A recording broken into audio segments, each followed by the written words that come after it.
ज्यादातर मस्ती कर ली है या कोई भी हमारी लाइफ में प्रॉब्लम्स चल रही थी उसकी वजह से हम आज तक अच्छे से पढ़ाई मैम नहीं कर पाए, क्या अब हम कर पाएंगे? है ना, आप सभी को समझ में नहीं आ रहा कि अब हम क्या करें। आज की वीडियो में मैं आपको इतना स्मार्ट स्टडी प्लान बताने वाली हूँ जिसके बाद आप लोग बहुत अच्छे से 95% से भी ज्यादा स्कोर कर पाओगे। क्या क्या चीजें आपको पढ़नी है, क्या आपको एनसीईआरटी पर ज्यादा ध्यान देना है? ठीक, एनसीईआरटी कब करना है मैम? पीवाईक्यूज कब करें? पीवाईक्यूज ही तो असली गेम चेंजर्स हैं। तो मैम क्या हमें अपने नोट्स पे ही पूरा का पूरा फोकस रखना है या फिर जब मेरी फोन पे नोटिफिकेशन बजा कि आज यहाँ से ये वीडियो आई है ये भी पढ़ लूं, वहां से वो वीडियो आई है वो भी पढ़ लूं? नहीं, तुम्हें ऐसा बिल्कुल भी नहीं करना है प्यारे बच्चों। हेलो प्यारे बच्चों, welcome back to your very own platform of RBSE वाला।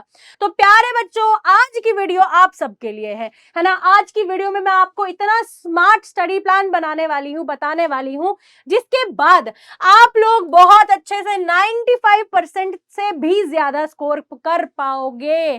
तो बच्चों एकदम आप अपनी टेंशन भूल जाओ, आपको बिल्कुल भी घबराने की फिक्र करने की जरूरत अब नहीं है। क्यों? क्योंकि अब तुम्हारे पास होने वाला है एक बिल्कुल बहुत अच्छा स्मार्ट स्टडी प्लान। आप लोग एकदम से अगर आप अपनी पढ़ाई बहुत अच्छे लेवल पे स्टार्ट कर दो तो भी आपकी चीजें बहुत अच्छे से हो जाएंगी। क्यों? क्योंकि अभी इस पॉइंट तक आते आते बच्चों के मन में डाउट्स बहुत ज्यादा आ चुके हैं और वो डाउट्स ज्यादातर सेल्फ डाउट है ना। बच्चा अपने आप पे ही डाउट करना चालू हो गया है कि क्या मैम मैं तो हाफ ईयरली में भी अच्छा परफॉर्म नहीं कर पाया हूं, क्या मैं फाइनल में अच्छा परफॉर्म कर पाऊंगा? तो हाँ बेटा, तुम कर पाओगे, ठीक है ना।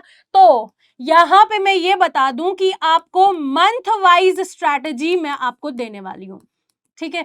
मंथ वाइज स्ट्रैटेजी मैं आपको देने वाली हूं। ये वीडियो उस बच्चे के लिए है, इवन ये हर एक बच्चे के लिए जिसने अभी तक अच्छे से परफॉर्म किया है उसके लिए भी, और जिसने अभी तक अच्छे से परफॉर्म नहीं किया है उसके लिए भी। तो जल्दी से देखते हैं कि आखिर इसके बाद हम क्या क्या चीजें यहां पर प्लान कर सकते हैं।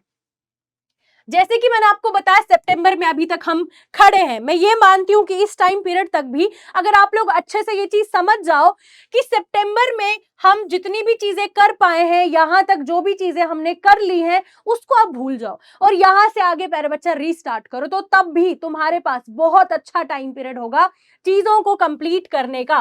अब यहां पर मैं आपको मंथ वाइज स्ट्रैटेजी तो दूंगी ही, इसके साथ में आपको कि हर एक डेडिकेटेड मंथ में आपको किस तरीके से तैयारी जो है वो आपको करनी है ना। किस तरीके से आप लोगों को तैयारी करनी है, क्या क्या चीजें आपको पढ़नी है, क्या आपको एनसीईआरटी पर ज्यादा ध्यान देना है? ठीक, एनसीईआरटी कब करना है मैम? पीवाईक्यूज कब करें? पीवाईक्यूज ही तो असली गेम चेंजर्स हैं। तो मैम क्या हमें अपने नोट्स पे ही पूरा का पूरा फोकस रखना है या फिर जब मेरी फोन पे नोटिफिकेशन बजा कि आज यहां से ये वीडियो आई है ये भी पढ़ लूं, वहां से वो वीडियो आई है वो भी पढ़ लूं? नहीं, तुम्हें ऐसा बिल्कुल भी नहीं करना है प्यारे बच्चों। एक बात याद रखना, एक बात हमेशा याद रखना कि आप लोगों को लाइफ में कलेक्टर साहब बनना है, ना कि नोट्स कलेक्टर, ठीक है। नोट्स कलेक्टर बनने से बचें प्यारे बच्चों। क्यों? क्योंकि जो इंसान हर जगह से बस नोट्स को कलेक्ट करता है, कंपाइल करता है, वो उन नोट्स को बाद में अच्छे से रिवाइज नहीं कर पाता। तो इससे अच्छा आपको क्या करना चाहिए? आपको सिंगल सोर्स रखना चाहिए। अगर आप वन रिसोर्स को बहुत अच्छे से पकड़ के रखोगे ना प्यारे बच्चों, तो यहीं से आप अगर इसी को मल्टीपल रिवीजन करोगे तो आपका पेपर बहुत अच्छा बन जाएगा। समझ में आया? अगर आप इसी की मल्टीपल रिवीजन करोगे, बहुत बार एक बुक को पढ़ना ज्यादा फायदेमंद है, इसकी जगह अगर आप 10 किताबें एक एक बार भी अच्छे से ना पढ़ पाए, बताओ क्या फायदा उस पढ़ाई का, ठीक है ना। तो जल्दी से शुरू करते हैं। मैं आपको बताती हूँ कि आपको किस महीने में क्या चीजें पढ़नी चाहिए सो दैट आप अच्छा परफॉर्म कर पाओ। तो प्यारे बच्चों, आज की टाइम हम करते हैं बात कि आप अभी सितंबर में खड़े हो, है ना। सितंबर का मंथ हमारा चल रहा है और इस टाइम पे इसको आप मान सकते हो कि ये आपका फाउंडेशन मंथ है। क्या है ये? आपका फाउंडेशन मंथ है। दैट मींस इस टाइम पीरियड में जो भी चीजें आप पढ़ोगे वो आपकी फाउंडेशन बनाएगी, यानी कि जो भी आपके कोर सब्जेक्ट्स हैं उनको अगर आप आज से ही पढ़ाई करना चालू कर दो तो भी आपके पास बहुत अच्छा टाइम गैप बीच में रहेगा। जैसे कि आपको पता है सितंबर के बाद आपका क्या आ जाएगा?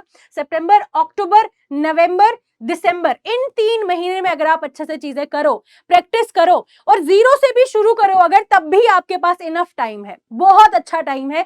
इस टाइम पे अभी आपको इसीलिए वेकअप कॉल मैं दे रही हूं, ठीक है। तो सबसे पहले क्या करोगे आप लोग, एनसीईआरटीज को बहुत अच्छे से पढ़ सकते हो। सबसे पहले आपको एनसीईआरटीज पढ़नी है हर एक सब्जेक्ट की, बहुत ज्यादा इंपॉर्टेंट है। और दूसरा तो आप लोग बैच में एनरोल हो गए ही, ठीक है। जो बच्चा है बहुत अच्छी बात है, जो बच्चा नहीं है, वन शॉट वीडियोस यूट्यूब पे हमारे चैनल पे कितनी सारी, आप वहां से प्रिपेयर कर सकते हो, अदरवाइज आप बैच पे एनरोल हो सकते हो, ठीक है। अब देखो साथ में क्या करना है, इसी टाइम पीरियड से आपको किसी और के नोट से नहीं प्यारे बच्चों, आपको खुद के नोट से पढ़ना है, आपको खुद के सेल्फ नोट्स बनाने हैं, ठीक है, अपने नोट से पढ़ना है। जैसे अगर मैं आपको एसएसटी की बात बता दूं तो मैंने आप सभी के लिए बहुत सारे शॉर्ट नोट्स बनाए हैं। जब आप एक बार क्लास नोट्स बनाओगे ना, उसके बाद रिवाइज करते करते आपके खुद के शॉर्ट नोट्स बन जाएंगे बच्चों, खुद से बन जाएंगे, ठीक है। अब जब आप इस टाइम पीरियड में होगे ना, आपको थोड़ी सी दिक्कत आने वाली, मैं आपको पहले ही बता देती हूं कि इस फेज में जैसे ही आप थोड़ा सा इसको चालू करोगे, है ना, जैसे ही आप पढ़ना शुरू करोगे, तो अभी इनिशियली आपको दिक्कत आएगी। क्यों? क्योंकि एक तो तुम यूज्ड टू नहीं हो, है ना, बहुत मस्ती करने की आदत है। तो अब जब अचानक से पढ़ने बैठोगे तो तुम्हें खुद से थोड़ा सा ऐसा लगेगा कि बहुत मुश्किल है, नहीं हो पाएगा, बट नहीं, छोड़ना नहीं है, गिव अप नहीं करना है, तुम्हें कंटिन्यू इसको करना है, ठीक है। तो शॉर्ट नोट्स एक बार आपके बन जाएंगे, उसमें आप फॉर्मूला जो है जैसे साइंस के हो गए, फिर डेट्स आप हिस्ट्री की देखो तो टाइमलाइन बना लिया। तो ये सारी चीजें मैं आपको करके ही दूंगी खुद से, आपको बिल्कुल टेंशन लेने की जरूरत नहीं है एसएसटी में। और बाकी सब्जेक्ट्स में भी टीचर्स आपको बहुत अच्छा कंटेंट प्यारे बच्चों प्रोवाइड कर रहे हैं, ठीक। तो एक बार अगर ये सारी चीजें आप कर रहे हो, इसके बाद में आपको पीवाईक्यू सॉल्व करने हैं। कब भाई? जैसे आपका कोई भी चैप्टर कंप्लीट होता है उसके बाद उसके पीवाईक्यू सॉल्व करना शुरू कर दो, पिछले 3 साल के। अभी आपको सिर्फ 3 साल के चैप्टर वाइज करने हैं, ठीक। कहां मिलेंगे मैम? हर जगह आपको अवेलेबल होंगे इजीली, ठीक है। बाकी तो हमारे ग्रुप्स में भी बहुत सारी चीजें अपडेटेड रहती हैं। डेली टारगेट्स बनाओ अपने लिए। क्यों? क्योंकि अभी तो बस पढ़ने बैठ रहे हो ना, अभी जब पता ही नहीं होगा कि पढ़ना क्या है तो पढ़ कैसे पाओगे। एक दिन पहला आप लोगों ने बहुत अच्छे से चीजें प्लान करनी है, सो दैट आप बहुत स्मूथली उनको कंडक्ट भी कर पाओ नेक्स्ट डे में। तो प्यारे बच्चों, साइंस, मैथ्स, एसएसटी और लैंग्वेजेस यानी कि आपका हिंदी, इंग्लिश, इसके लिए आपको बहुत अच्छे से स्ट्रैटेजी अपनी बनानी है। तो दैट मीन्स जो आपका सितंबर मंथ रहेगा उसमें आप एक बेस जो है सभी चैप्टर्स की क्रिएट करना चालू कर दोगे, ठीक है। अब जितने चैप्टर्स इस महीने में बनते हैं आपके सब्जेक्ट्स के, वो बहुत अच्छी बात है। फिर आपका मंथ कौन सा आ जाएगा? अक्टूबर आ जाएगा। तो प्यारे बच्चों, जैसे ही आपका अक्टूबर आता है, ऑलमोस्ट आपने लगभग, मैं ये मान के चलती हूं कि 1 महीना भी अगर आप रोज पढ़ाई करोगे तो लगभग 50 से 60% सिलेबस आपका कवर हो सकता है, हो सकता है प्यारे बच्चों। वेटेज के हिसाब से अगर आप ध्यान दोगे, जिनकी ज्यादा वेटेज है उनको पकड़ के चलोगे, तो भी आपका बहुत अच्छा अमाउंट का सिलेबस पहले महीने में कवर हो जाएगा, दैट इज सितंबर। अक्टूबर आते आते अब आपकी रिविजन जो है वो चालू हो जानी चाहिए। तो बच्चों, जैसे ही आपको अक्टूबर आएगा, जो चैप्टर्स आपने पिछले महीने पढ़े थे, इस मंथ में आके आपको धीरे धीरे 1 बाय 1 उनको रिवीजन चालू कर देना है। अब क्या करना है साथ में कि आपको सैंपल पेपर हर हफ्ते एक सॉल्व करना है, ठीक है ना। अब इसको प्रैक्टिस बना लो कि अक्टूबर में एक सैंपल पेपर तो सॉल्व करेंगे ही करेंगे। अब बच्चा क्या करेगा? सैंपल पेपर सॉल्व करने बैठा है, अगर उससे सॉल्व नहीं हो रहा है, डिमोटिवेट हो जाएगा, आपको नहीं होना है। क्यों? क्योंकि अभी तो शुरू किया है, थोड़ा सा आपको बस ये देखना है कि कौन से आपके वीक टॉपिक्स हैं, आपको इस प्यारे बच्चों सैंपल पेपर को सॉल्व करने से पता चल जाएगा। बताओ, आपको रियलिटी चेक भी तो मिलना चाहिए ना, क्योंकि तुम तो खुद पढ़ाई करने बैठे हो। बताओ कैसे पता चलेगा कि आपका कौन सा टॉपिक वीक है? तो बच्चों, यहां पर आपको आपके जितने भी वीक एरियाज हैं उनके बारे में पता चल जाएगा। Once you will be getting these weak areas, आप इनके ऊपर और ज्यादा प्रैक्टिस करना चालू कर दो, ठीक है। इसको प्रैक्टिस करना शुरू कर दो। देखो प्रैक्टिस कैसे करोगे? 3 नंबर के क्वेश्चन लिखना चालू कर दो, 5 नंबर के क्वेश्चन लिखना चालू कर दो राइटिंग में। क्यों? क्योंकि यार आपको ये चीज बहुत अच्छे से मैं बता दूं कि सिर्फ आपको लर्न करना इंपॉर्टेंट नहीं है, आपको आंसर कैसे प्रेजेंट करना है वो भी बहुत ज्यादा जरूरी है। और एकदम से एक दिन पहले ही अगर लिखना चालू करोगे तो वो आर्ट नहीं बनेगा आपसे, ठीक है। मैं आपको बता दूं कि answer writing is an art. जिस बच्चे को आएगी वो सिर्फ और सिर्फ प्रैक्टिस करके ही आई होगी। तो आपको भी इसकी डेली ही प्रैक्टिस करनी है। डेली के आंसर्स बनाओ बहुत अच्छे तरीके से, जिसका आपको इंट्रोडक्शन पार्ट होगा, बीच में इंटरमीडिएट बॉडी होगी एंड फाइनली उसका कंक्लूजन पार्ट होगा। तो इस तरीके से आप इसको लेकर चलोगे। लैंग्वेजेस में आप प्रैक्टिस कर सकते हो, जो भी आपको बताइए कि राइटिंग वाले पार्ट में जैसे आपके लेटर राइटिंग हो गई, आर्टिकल्स, ये सारी चीजें आप यहां पर प्यारे बच्चों लिख सकते हो। कब? जब आपको अक्टूबर होगा। फिर नवंबर में क्या करेंगे, नवंबर में अब आपका ना ऐसा, जैसे कि आपको पता ही है आपने सितंबर में चालू किया, अक्टूबर में आते आते भी आपके कुछ और कॉन्सेप्ट्स क्लियर होंगे। दैट मींस नवंबर तक आते आते मैं ये मानती हूँ आपका 80% सिलेबस कंप्लीट होगा। 80%, 80% सिलेबस आप पढ़ चुके होंगे बच्चों खुद से, ठीक है। और यहां पर ठीक है, जैसे ही आपका नवंबर भी खत्म होने को आएगा ना, तो आप पूरा अपना 100% सिलेबस कंप्लीट कर लोगे। तो दैट मींस कि सितंबर में शुरू करोगे, अक्टूबर नवंबर 3 महीने में अपना पूरा सिलेबस 100% आप लोग कवर कर लोगे, ठीक है ना। एक बार आपका 100% सिलेबस कंप्लीट हो गया, फिर क्या चाहिए भाई, रिवीजन एक तो कर लिया पिछले महीने, अब आपकी सेकंड रिवीजन होगी। अब आप दोबारा किसी वीडियो पे नहीं जाएंगे, अब आप उसी चीजों के लिए वीडियो को रेफर करेंगे जब आपका कोई ऐसा कॉन्सेप्ट नहीं बन पा रहा होगा आपसे, ठीक है ना। अदरवाइज तो आप अपने अब नोट से रिवीजन करेंगे, बहुत जल्दी क्विक रिवीजन आपका होगा। पहले आपने पीवाईक्यूज 3 ईयर के किए थे, अब आप पास्ट 2 ईयर के और करेंगे। दैट मींस कि आप कंप्लीट प्रैक्टिस 5 साल के पीवाईक्यूज की कर रहे हैं। साइंस में आपको डायग्राम्स और रिएक्शंस पे ज्यादा ध्यान देना है। एसएसटी में वन लाइनर्स यानी कि आप फ्लो चार्ट्स पे आप ध्यान देंगे, ठीक है ना। आप फ्लो चार्ट्स बनाएंगे यहाँ पर बहुत अच्छे तरीके से, क्योंकि इधर से स्टोरी बेस आपका जो है बहुत अच्छा बन जाएगा और आपको आंसर लिखने में बहुत ज्यादा मदद होगी। फिर आपका महीना आ जाता है दिसंबर, और दिसंबर तक आते आते आपको अपने आप को प्रिपेयर कर लेना कि अब मेरे पास थोड़े कम टाइम जो है वो रह चुका है, ठीक है, वो पीक टाइम आ चुका है कि अब मेरा एग्जाम आने वाला है, ठीक है ना। अब तुमको बस प्रैक्टिस करनी है बहुत अच्छे तरीके से। क्यों? क्योंकि सिलेबस तुम कंप्लीट कर चुके हैं बच्चों। अब सिलेबस कंप्लीट है, आपको क्या करना है, सैंपल पेपर जितने हो सकते हैं वो सॉल्व करो, ठीक है। और ये चीज याद रखना कि बिल्कुल एग्जाम जैसी सिचुएशन में आपको उसको सॉल्व करना है। यानी कि अगर आपका एग्जाम 3 घंटे का होता है, 3 घंटे लगाओ सैंपल पेपर को सॉल्व करने के लिए, जितने ज्यादा मॉक्स दे सकते हो उतना ज्यादा मॉक्स लगाओ, ठीक है। और इस टाइम पीरियड पे अपनी प्रेजेंटेशन पे काम करो, किस तरीके से आंसर आप बना के दोगे उस पे ध्यान देना है बच्चों। आपको हेडिंग्स आपको देनी है, आपको चीजों को अंडरलाइन करना है जैसे मैं कर रही हूँ, आपको डायग्राम्स बनानी है। प्रेजेंटेशन मैटर करती है, डेली आपको क्या करना है, आंसर राइटिंग करनी है। अब क्यों? क्योंकि आपका सिलेबस कंप्लीट है, टेंशन लेने की अब तो कोई बात ही नहीं है। और ये बात प्यारे बच्चों, मैं उन बच्चों को बोल रही हूँ जो एकदम ऑनेस्ट रहेंगे अपनी तैयारी के साथ और एकदम से कंसिस्टेंटली पढ़ाई करेंगे, ठीक है ना। तो बीच में अगर कोई और भी चेंजेस आती हैं, कोई और अपडेट आता है, वो तो जरूर आप लोगों के साथ शेयर किया जाएगा, बट अभी तक के लिए तो ये वाला प्लानर आपके लिए एकदम परफेक्ट होगा। फिर फाइनली प्यारे बच्चा आप डेली क्विक रिवीजन करेंगे फॉर्मूलाज की, मैप वर्क की, भाई कंटिन्यू प्रैक्टिस आप लोग करेंगे। जितनी ज्यादा प्रैक्टिस उतना आपको फ्री नंबर मैप के मिल जाएंगे।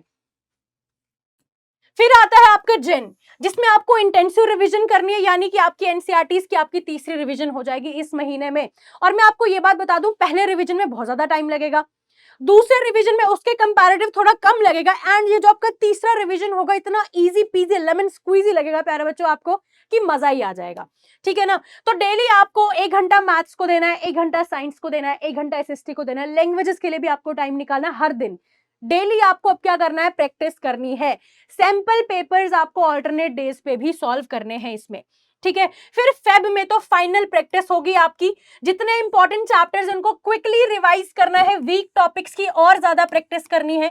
क्यों? क्योंकि इतने ज्यादा सैंपल पेपर, मॉक्स और पीवाईक्यूज को सॉल्व करने के बाद आपको आपका वीक कोर पता चल जाएगा। तो इस वीक कोर स्ट्रॉन्ग बनाने की मेहनत आप फेब में करोगे, पॉलिश करोगे अपने कंटेंट को बहुत अच्छे तरीके से, ठीक है।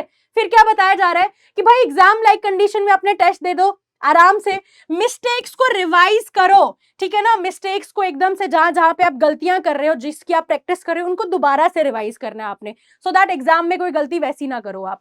फॉर्मूलाज को अपने आसपास रखो बिल्कुल से, रिएक्शंस, मैप्स को एकदम से फिंगरप्रिंट्स पे रखो। क्यों? क्योंकि भाई अभी तक तुमने बहुत अच्छी तैयारी कर ली है, मानो मेरी बात। जो बच्चा इस प्लानर से एकदम 100% अपना पूरा पूरा टाइम लगाए ना बच्चों, मैं तुम्हें ये चीज गारंटीड कहती हूँ कि तुम्हारे 90% से भी ज्यादा मार्क्स आने वाले हैं। इवन मैं तो ये कहना चाहती हूँ कि तुम्हारे 95% से ज्यादा मार्क्स बनेंगे, ठीक है ना।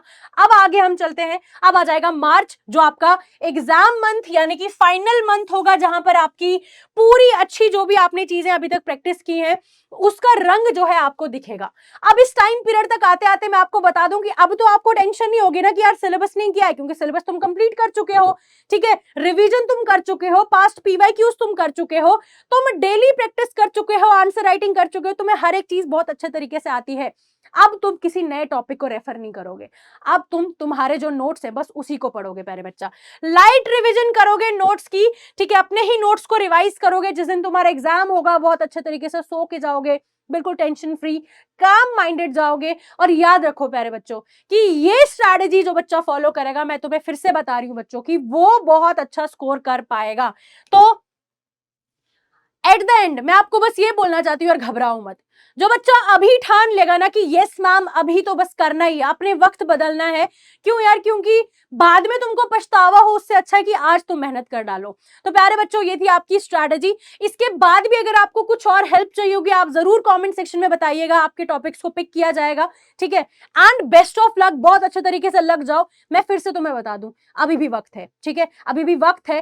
तुम अपने एग्जामिनेशन में अभी भी रैंक 1 आ सकते हो, इवन बहुत अच्छा स्कोर कर सकते हो। तो बेस्ट ऑफ लक, मिलते हैं एक नई वीडियो में, तब तक के लिए अपना ध्यान रखिए। जय हिंद।